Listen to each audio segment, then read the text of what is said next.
I'd like to thank the organizing committee of this event and Jesus for being in touch with me in regards to Bill's role. I appreciate this remembrance of Bill's heroic actions. I too would like to pay homage to Bill's role in liberating 300 prisoners of war. Since Bill passed in 1958, let me express my thankfulness to you. Bill would have truly appreciated this honor. What strikes me most is this event is exercising the most human right of remembrance. Bill was not spoken about in my home other than his service in the Army. My grandmother Elsie, who had supported Bill in his political beliefs, had passed on. My father, much younger than Bill, had to go through a McCarthy-era loyalty committee to get a job, and he made little comment about the past. It's only the last 10 years or so that I've been aware of Bill's role in the international brigades. Professor Helen Graham and I have been sharing documents regarding Bill over the past few years, and I've much appreciated Helen's generosity and insights. But I also appreciate the courage and the spirit of the Spanish people's defense of the Republic. I learned much about Bill through the Alba collection at the NYU Tenement Library. That's the Abraham Lincoln Brigade Archives at New York University. Irving Goth, a comrade who was with Bill at the fort, was interviewed about Bill, and this is available as a DVD through the Alba collection. Bill was a member of the veterans of the Abraham Lincoln Brigade, and they do to this day still have a website at alba-valb.org.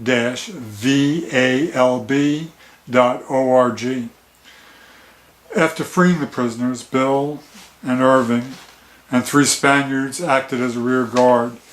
They were caught in a crossfire and they ran to the beach and swam through phosphorescent-rich incandescent waves.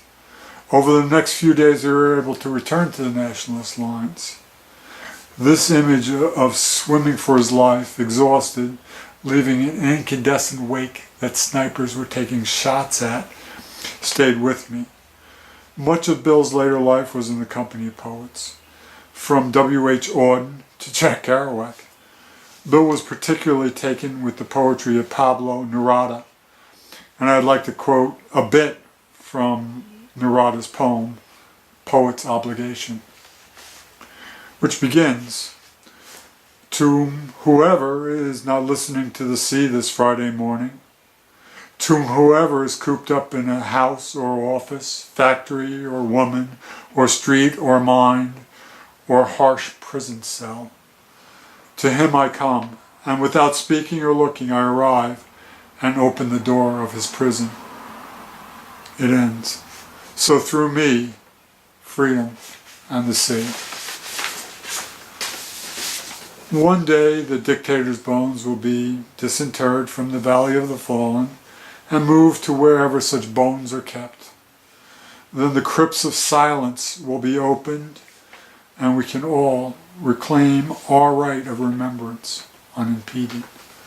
Please know that the people's defense of the Spanish Republic was a gift to the world that inspired many to join in its cause, including Bill. And for that, we thank you. A friend of mine is offered to play a song that's at the end of a new release regarding Pete Seeger's earlier songs of Spain. And it's a case where this is called Taste of Ashes, and it's being performed by Jack Licitra, a good friend. Thank you so much, and thank you for remembering Bill and his heroic actions.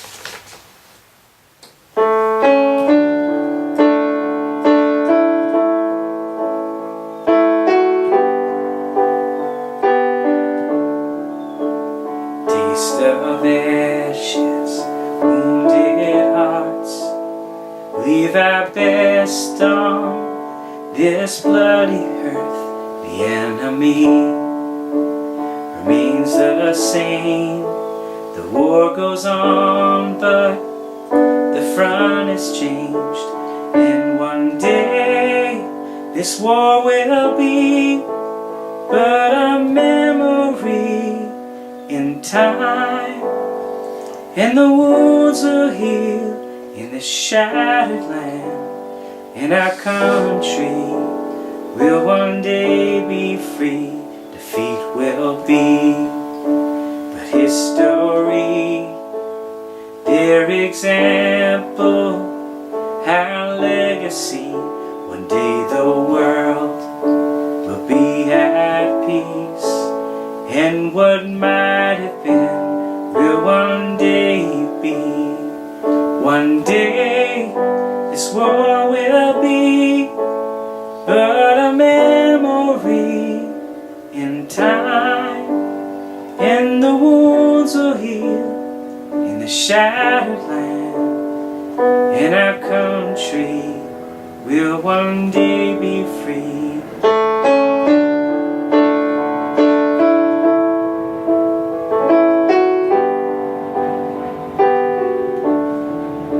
Defeat will be our history, their example, our legacy, and one day the world will be at peace, and what might have been will one day be.